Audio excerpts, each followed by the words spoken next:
A'udzu billahi minasyaitonir rajim. Bismillahirrahmanirrahim. Wa wajadaka 'ailan fa'aghna. Di sini saya cantumkan dua macam terjemahan. Yang pertama, ailan itu diartikan fakir atau kekurangan. Dan yang satu, ailan diartikan bersandar. Jadi menurut versi yang pertama, wa wajadaka, dan Allah mendapatkan engkau Muhammad ailan sebagai seorang yang fakir, yang kekurangan. Fa'aghna, kemudian Allah membuat engkau kaya. Jadi ada dua kata yang merupakan pertentangan antara satu dengan yang lain, yaitu ailan dan aghna. Aghna itu kata benda, kata kerja. Kata sifat yang sering kita sebut adalah ghani. Ghani kita mengartikan kaya. Padahal ghani dari kata ghaniya itu artinya tidak butuh. Kenapa arti yang mestinya tidak butuh lalu difahami dengan kaya? Karena biasanya orang yang tidak membutuhkan bantuan orang lain adalah orang-orang yang mempunyai kecukupan, hartanya cukup, dukungan-dukungan keluarga cukup, atau kekuatan fisiknya, kekuatan dirinya cukup, sehingga dia merasa tidak butuh bantuan orang lain. Karena diartikan itu kaya, ghani diartikan kaya, maka fakir diartikan miskin. Padahal fakir itu artinya butuh, membutuhkan orang lain. Jadi kalau diartikan kaya, kebalikannya miskin. Kalau diartikan tidak butuh, maka kebalikannya adalah butuh. Ya, jadi ghani, kaya, itu sudah arti kedua. Arti aslinya ghani tidak butuh, terus diartikan yang kedua kaya. Ya. Oleh karena itu kalau namanya ghani, tergantung dia itu tidak butuh apa.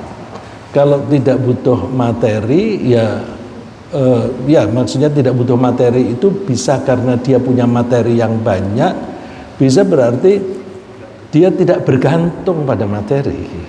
Maka bisa dikatakan ghani materi atau ghani hati, jiwanya yang ghani, yang kaya.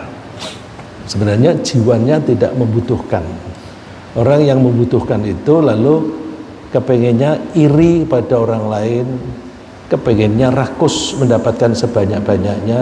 Ya, itu kalau membutuhkan orang lain secara mental.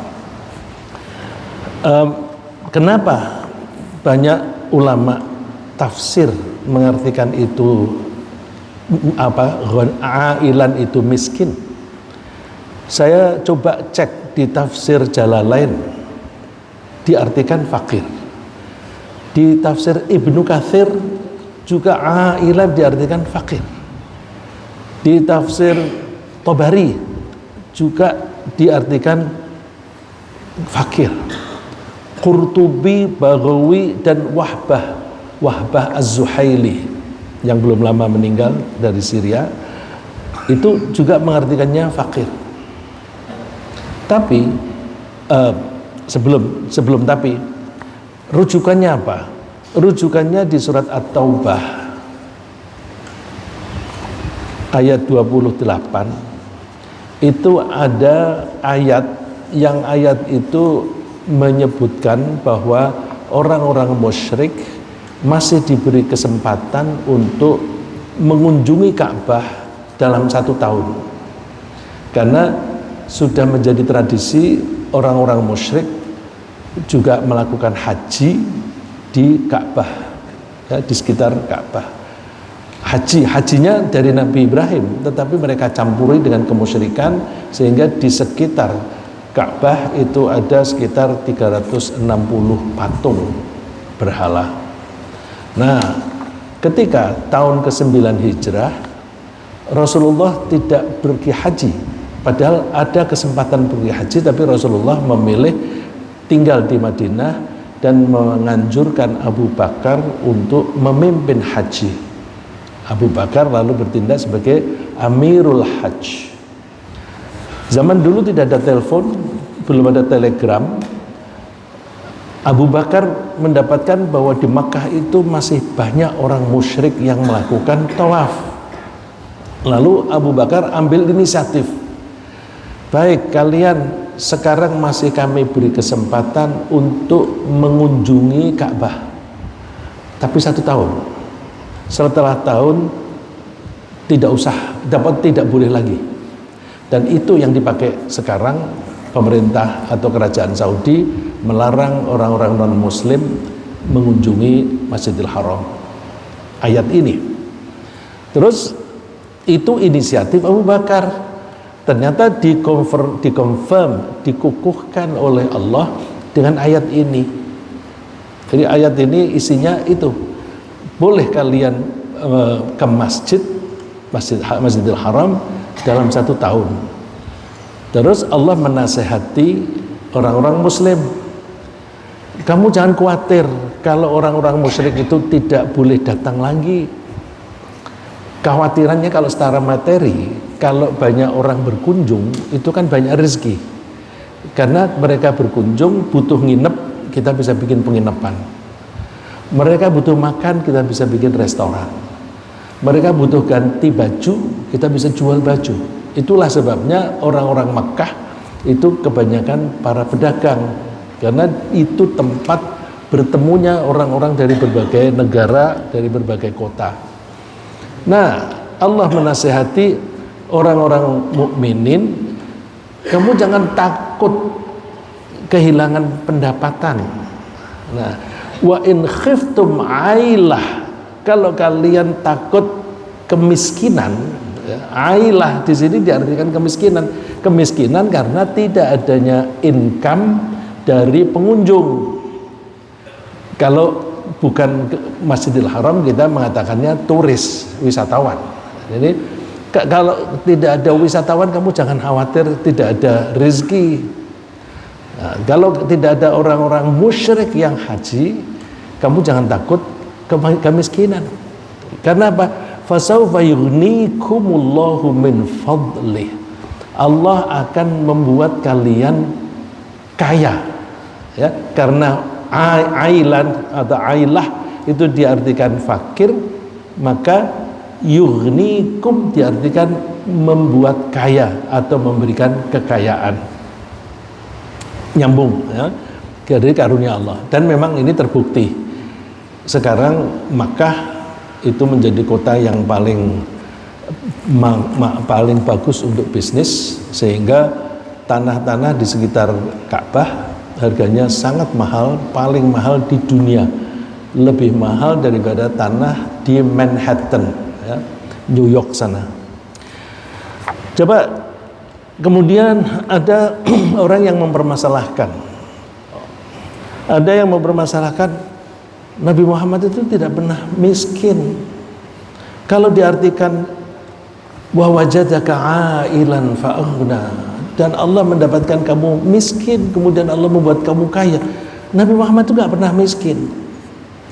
Ini bisa dibaca ada satu buku di sini, saya kira di rak sebelah sana bawah. Judulnya Harta Nabi. Itu terjemahan, kalau nggak salah Ustadz Yasir yang menerjemah, dari buku namanya Amwalun Nabi. Amwalun Nabi kasabuhu wa infaquh. Harta Nabi, baik cara beliau mencari penghasilan dan bagaimana cara beliau itu menggunakan hartanya. Menurut buku itu Rasulullah tidak pernah miskin. Karena apa? Waktu ayahnya meninggal dunia, Rasulullah masih di dalam kandungan, kira-kira umurnya 2 bulan. Beliau pedagang, bapaknya Rasulullah Abdullah itu pedagang. Dagangnya orang dulu itu kelas besar karena mengimport. Untuk mengimpor, orang-orang melakukan perjalanan ke Syam di waktu musim panas dan ke Yaman di musim dingin. Ya, rihlatas syita'i was-shaif.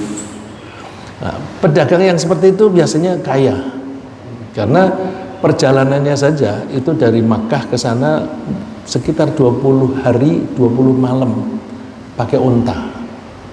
Dan kalau perjalanan tidak 1-2 orang, karena di perjalanan banyak penyamun, maka mesti rombongan.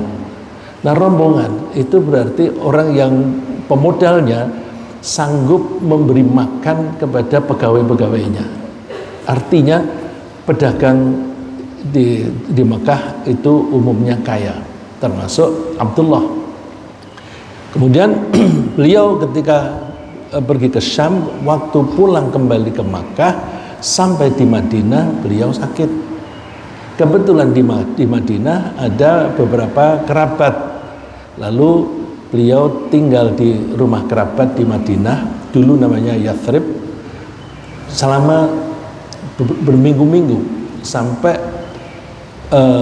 orang tuanya ingin menyusul, ternyata ada kabar bahwa beliau wafat. Wafatnya di Madinah, di Yathrib, dan dikuburkan di sana.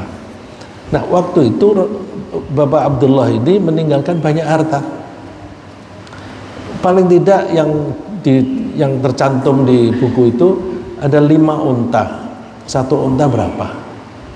Ada 1 orang budak namanya Ummu Aiman. Ada rumah. Maka tidak bisa dikatakan Nabi Muhammad itu miskin. Dan fakta bahwa Rasulullah kecil itu disusukan kepada orang Badui, Halimah As-Sa'diyah. Ini pakai bayaran, pakai gaji. Berarti Ibu Aminah itu bukan orang miskin. Terus kemudian ketika Ibu Aminah wafat, itu warisan jatuhnya kepada Nabi Muhammad SAW. Meskipun beliau tinggal bersama kakeknya Abdul Muthalib, dan kemudian meninggal diasuh oleh Abu Thalib. Jadi memang tinggalnya ikut senior karena anak-anak yatim. Tapi secara materi Rasulullah itu punya materi. Jadi kalau begitu, bagaimana kita mengartikan ailan? Kan Rasulullah tidak pernah miskin. Lalu diartikan ailan itu bergantung dalam kehidupan, membutuhkan asuhan, ya, membutuhkan asuhan orang lain. Dalam hal ini dengan sepeninggalnya ibunya, maka diasuh oleh Abdul Muthalib dan kemudian Abu Thalib. Jadi terjemahannya, dan dia mendapatimu sebagai seorang yang bersandar pada orang lain, lalu engkau menjadi mandiri. Ya, ini kenapa artinya bisa 2 macam semacam ini? Karena latar belakang demikian. Mana yang benar? Wallahu a'lam. Ya, kita biasakan ada ulama yang betul-betul mendalami masalahnya. Kemudian kalau kita tidak cocok, kita jangan menyalah-nyalahkan, apalagi maki-maki mereka. Kita hormati. Maka mungkin arti pertama ini benar, mungkin arti kedua benar. Nah, kemudian apakah Rasulullah itu selayaknya miskin atau kaya? Banyak orang menganggap Rasulullah itu miskin karena ada cerita-cerita bahwa Rasulullah itu suatu saat lapar sampai 2-3 hari tidak makan sampai perutnya diganjal, ya, diganjal dengan batu. Nah, itu tanda bahwa Nabi miskin. Ada juga hadis Ibu Aisyah yang bercerita bahwa selama 3 hari konsumsinya hanya aswadan. Aswadan itu dua makanan yang hitam. Yang hitam itu kurma. Kemudian di bahasa Arab itu kalau ada 2, kemudian yang satu punya karakter tertentu, maka disebut sama-sama hitam. Ya, aswadan, dua bahan konsumsi yang hitam, itu artinya kurma dan air. Oh, ini kan berarti Rasulullah itu miskin. Kemudian ada cerita juga bahwa ketika Rasulullah wafat tidak meninggalkan apa-apa, berarti Rasulullah miskin. Nah, bahwa image, ya, citra bahwa Rasulullah itu hidupnya miskin, ini mendorong beberapa orang untuk tidak mau bekerja keras mencari harta, mencari penghasilan. Alasannya zuhud. Zuhud itu tidak mencintai dunia. Nah, zuhud ini dikritik oleh orang-orang yang tidak suka tidak setuju dengan pendapat itu. Zuhud itu banyak diajarkan oleh karangan tasawuf atau sufi. Nah, orang-orang yang lebih berpegang pada kenyataan sehari-hari, mereka mengartikan zuhud berbeda dengan orang tasawuf. Orang tasawuf itu pakai baju, pakai yang sederhana, meskipun kaya. Ya, di kita ini di Jakarta terutama, itu kalau kita lihat di mall, jalan-jalan, itu seringkali orang yang kaya itu pakaiannya lusuh. Ya. Tapi orang yang pas-pasan hidupnya justru kelihatannya mentereng. Ya, itu kita lihat fenomena itu. Ya, itu wajar lah. Orang yang miskin itu ketika keluar jangan kelihatan miskin lah, jangan kelihatan perlu dikasihani. Ya, itu wajar aja. Jadi kita jangan berprasangka buruk. Ya. Nah, yang sudah kaya nggak perlu menunjukkan kekayaan. Tapi kalau orang yang kaya baru seringkali pamer. Misalnya di stasiun itu sering kita lihat orang mondar-mandir, sakunya ada kunci mobil yang satu gerombol, terus itu gantungannya dimasukkan, tapi kuncinya dibiarkan bunyi kerincing-kerincing biar kelihatan, oh kaya itu punya mobil. Itu gejala semacam ini. Nah, kembali ke sini bahwa Rasulullah itu tidak boleh kaya, tidak boleh miskin. Ya, Rasulullah tidak boleh miskin. Mana buktinya, apa dalilnya? Ya dalilnya ayat ke-8 Al-Wadduha ini. Wa wajadaka ailan fa'aghna. Kemudian Allah membuat kamu tidak bergantung pada orang lain, baik secara kehidupan sehari-hari atau secara mental maupun secara ekonomi. Jadi fa'aghna itu kemandirian baik secara mental maupun secara ekonomi. Nah, pemahaman kemandirian itu juga perlu. Kita seringkali kalau misalnya ditanya, gimana anakmu yang nomor 1? Oh, dia sudah mandiri. Apa arti mandiri bagi dia? Sudah bekerja, punya penghasilan sendiri. Tapi kalau ada masalah, masalah sedikit, itu namanya tidak mandiri. Mandiri secara keuangan, tetapi secara mental masih bergantung. Orang Islam itu sebaiknya begitu dewasa langsung mandiri secara mental. Ya. Dari pengamatan kita bisa melihat orang yang mandiri itu tidak banyak keluh kesah. Tidak banyak keluh kesah. Kenapa? Begitu ada problem, dia ngatasi sendiri. Ada problem, dia bisa mengatasi. Jadi orang yang tidak bisa mengatasi itu ngeluh melulu, berarti dia masih bergantung pada orang lain. Nah, di sini Rasulullah itu fa'aghna itu tidak butuh secara bantuan orang lain secara finansial, juga tidak butuh bantuan secara kehidupan sehari-hari. Kok bisa begitu? Latihan. Ya, latihannya antara lain yang ditempuh oleh Rasulullah Mulai kecil dia sudah biasa tinggal di Badui, Ibu Halimah As-Sa'diyah. Ibu Halimah keluarganya itu ternak kambing. Dia ikut-ikutan ternak kambing. Jadi tahu bagaimana kehidupan orang-orang yang pas-pasan, ya, menurut orang kaya, orang kota itu pas-pasan atau bahkan miskin. Rasulullah biasa begitu. Terus setelah Rasulullah kembali ke ibunya, ke pangkuan ibunya, kemudian meninggal oleh ibunya, pada usia masih anak-anak itu Rasulullah buruh ternak kambing.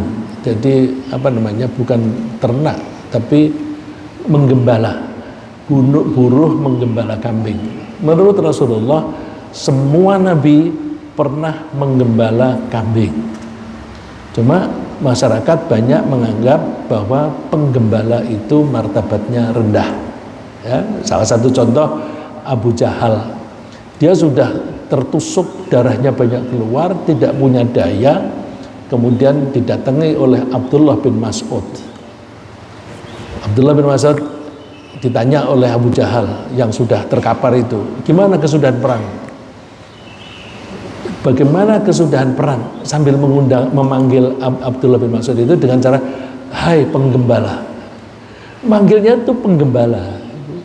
Jadi penggembala itu panggilan yang hina karena dari ekonomi bawah. Abu Jahal itu kaya.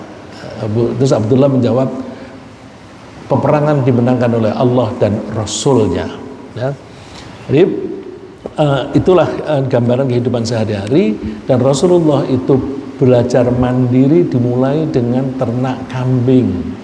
Ternak kambing itu khasiatnya banyak, manfaatnya banyak, mengajari kesabaran. Bagaimana tidak sabar? Yang diurusi itu binatang-binatang yang tidak punya akal. Jadi kalau ada kambing yang bandel, lari, dikejar-kejar, berkumpul lagi, lari lagi, ini disiapkan mentalnya Rasulullah ketika berdakwah. Ada orang yang nurut, tapi ada yang bandel, bahkan ada yang memusuhi. Beliau sabar, ya. Ini kan latihan kemandirian jiwa, ya. Kemudian ketika umur 12 Rasulullah punya inisiatif, aku kepingin belajar berdagang. Kebetulan pamannya itu berdagang, Abu Thalib. Berdagangnya seperti yang lain, ke Syam dan ke Yaman. Suatu saat ketika mau berangkat ke Syam, Rasulullah minta ikut. Dilarang oleh Abu Thalib, tetap Rasulullah kepingin ikut karena ingin belajar. Diajak. Ketika diajak, ketemu seorang pendeta, kalau nggak salah namanya Nusturo, bukan yang Buhaira. Ketemu pendeta itu, kemudian pendeta itu mengamati, ini, mohon maaf, ini yang Buhaira, ini pendeta yang Buhaira. Nanti pendeta satu lagi ketika Rasulullah itu berumur sekitar 20-an, ya. Ketika umur 12 itu ada seorang pendeta melihat ini wajah dan penampilan anak ini seperti yang diuraikan di dalam kitab Injil, yaitu Nabi terakhir. Kemudian pendeta ini melihat setiap Rasulullah itu lewat, kok pohon-pohon itu membungkuk mengarah Nabi, sehingga kesannya itu rukuk terhadap Nabi, hormat. Terus ditanya, ini siapa ini anak? Muhammad. Hubungannya apa dengan kamu? Anakku. Pendeta langsung bilang, bohong kamu, bohong. Kenapa? Anak ini lahir sudah tidak punya bapak. Tahu, itu berarti di buku Injil uraian tentang Nabi Muhammad itu sampai segitu, bahwa Nabi Muhammad ini Nabi terakhir, lahir bapaknya sudah tidak ada. Terus dianjurkan untuk pulang, terus cepat-cepat pulang. Tapi ada keberanian untuk belajar melakukan perjalanan jauh. Ini penting. Nanti ketika menjadi Rasul, beliau harus memimpin perang sampai ke daerah Syam, ya, sampai ke daerah Syria sana. Ya. Terus ketika Rasulullah berumur 20 tahun, Rasulullah belajar mandiri dengan cara berdagang. Beliau mengajak kerjasama dengan teman di Makkah. Beliau umur 20 masih di Makkah, belum bekerja sama dengan Ibu Khadijah. Dia pergi bersama dengan seorang namanya Sa'ib. Sa'ib ini orang kafir, orang musyrik, tapi orangnya sopan sekali, santun. Lalu mereka berdua biasa pergi berdagang. Terus dari situ beliau mendapatkan keuntungan yang besar karena kejujurannya. Tidak ada pedagang yang jujur sejujur Nabi Muhammad SAW. Maka partner dalam dagang itu ya bisa partner pembeli, sebisa juga investor. Itu pada senang dengan Nabi, lalu mendapatkan keuntungan yang besar. Ibu Khadijah mendengar ada seorang pedagang yang jujur sekali, lalu dia menawarkan modal, mau nggak engkau menjalankan modalku untuk dagang? Rasulullah terima. Terus Ibu Khadijah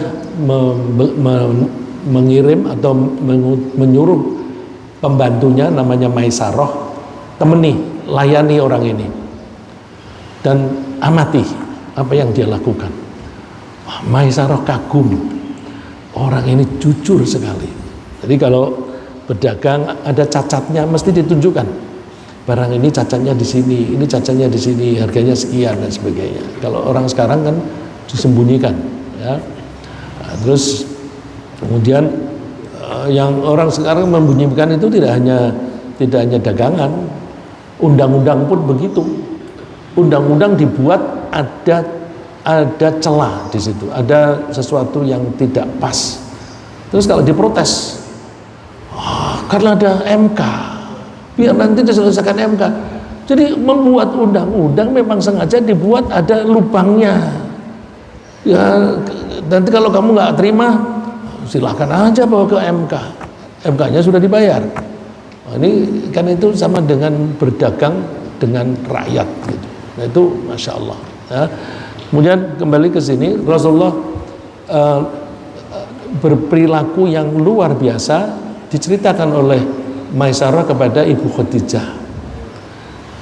Termasuk yang dikagumi, selama perjalanan itu tidak merasa panas terik matahari karena selalu dinaungi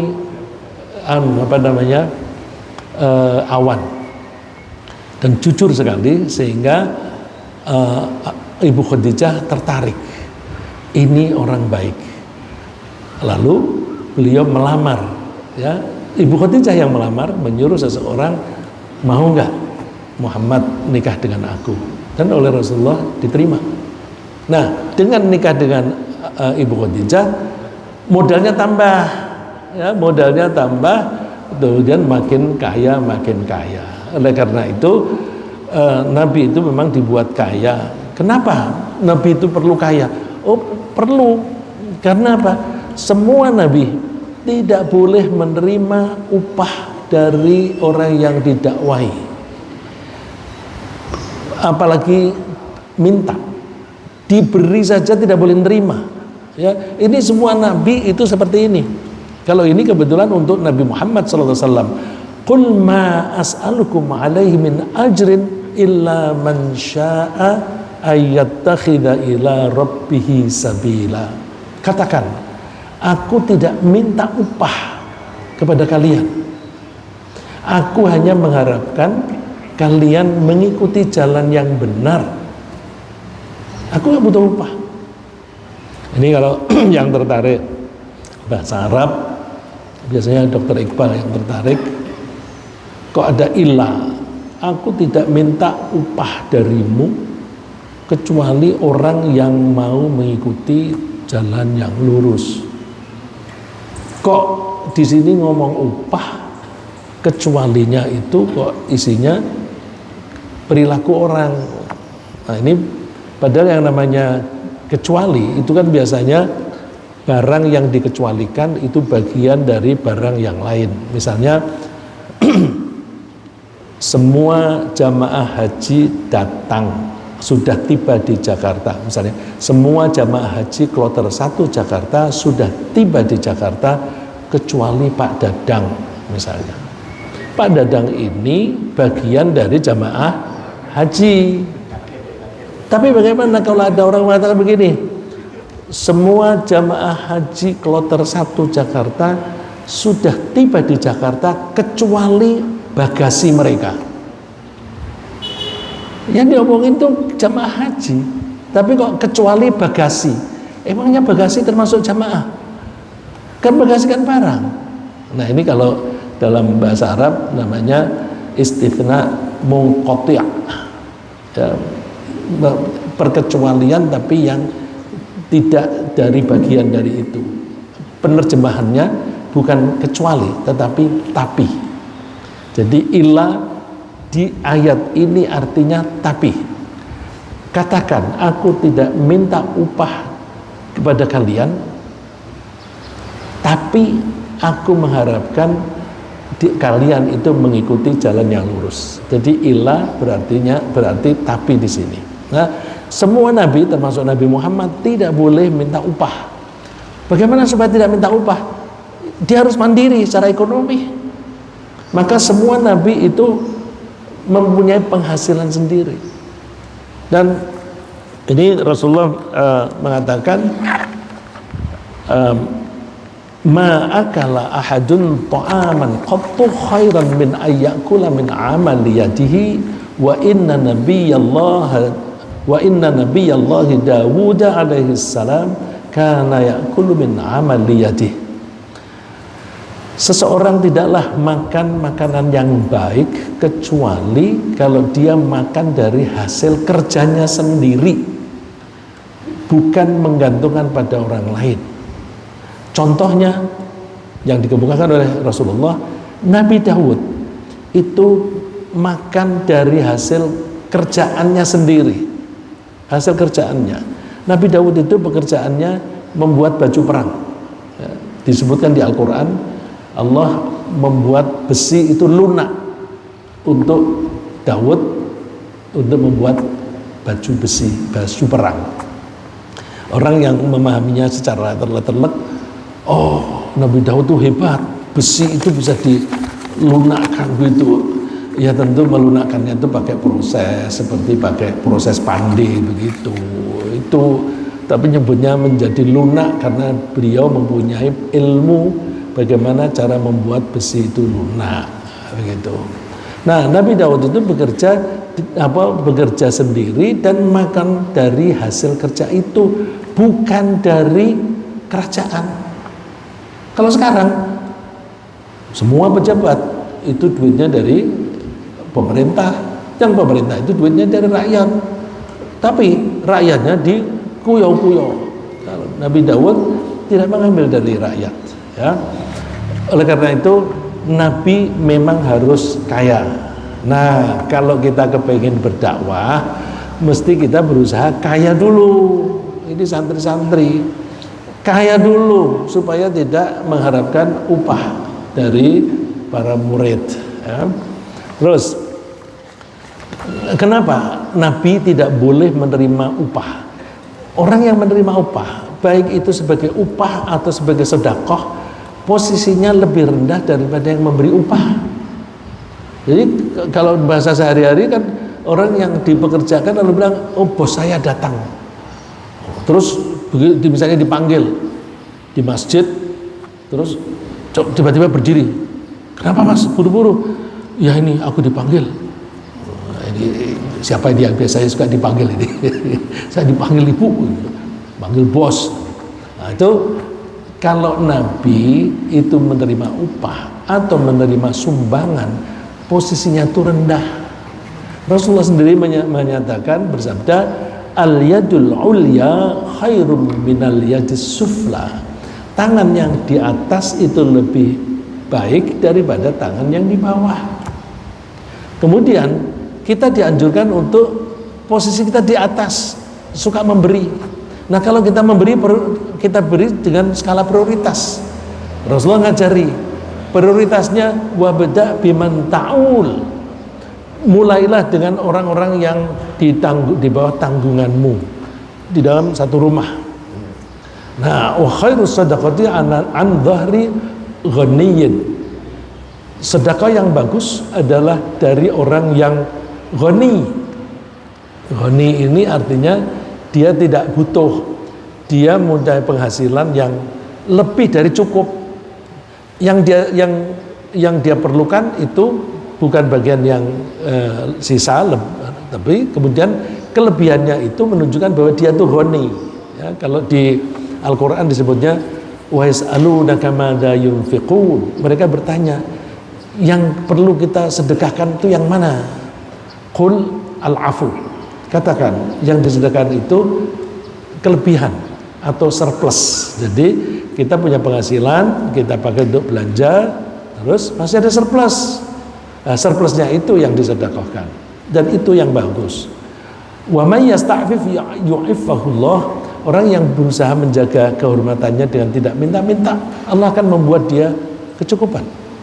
Tidak perlu minta-minta. Wa may yastaghni yughnihillah. Dan siapa yang berusaha untuk tidak mengharapkan bantuan orang lain, Allah membuatnya cukup. Nah, itu jadi yughnihillah. Kalau pengertian yang pertama tadi, Allah akan membuat kaya. Kalau pengertian yang kedua, Allah akan membuat dia tidak membutuhkan bantuan orang lain. Ini maka tidak pada tempatnya kalau mengatakan Rasulullah itu miskin. Nah, terus bukti bahwa Rasulullah itu tidak miskin gimana? Rasulullah itu suka bersedekah. Bagaimana orang bisa bersedekah kalau tidak kaya? Jadi di yang hadis yang pertama tadi, yang di yang sebelum ini, bahwa sedekah yang bagus itu dari surplus. Nah, Rasulullah itu suka bersedekah. Digambarkan oleh para sahabat, dalam hal ini Abdullah bin Abbas cerita bahwa Rasulullah itu adalah orang yang paling murah hati, paling generous, lebih-lebih ketika di bulan Ramadan. Abdullah bin Abbas itu memberikan gambaran itu yang sulit saya membayangkan. Rasulullah itu ketika bulan Ramadan sedekahnya itu lebih lancar daripada angin. Ya. Ajwada bil khairi minar rihil mursalah. Sedekahnya itu lebih lancar daripada angin yang mengalir. Wah, kayak apa itu? Banyaknya sedekahnya Rasulullah. Dan banyak sedekah dari mana? Apakah sulap? Tentu tidak. Ya, Rasulullah mempunyai kekayaan yang cukup untuk bersedekah. Bahkan Rasulullah itu luar biasa. Rasulullah mengatakan bahwa kalau ada orang mukmin meninggal dunia, kekayaan yang dia tinggalkan itu bagian pewarisnya. Kalau ada orang meninggal punya hutang, jaminanku. Gimana itu? Rasulullah itu seperti asuransi yang tidak menerima premi, ya. Tanpa premi, tapi Rasulullah menjamin kalau ada orang meninggal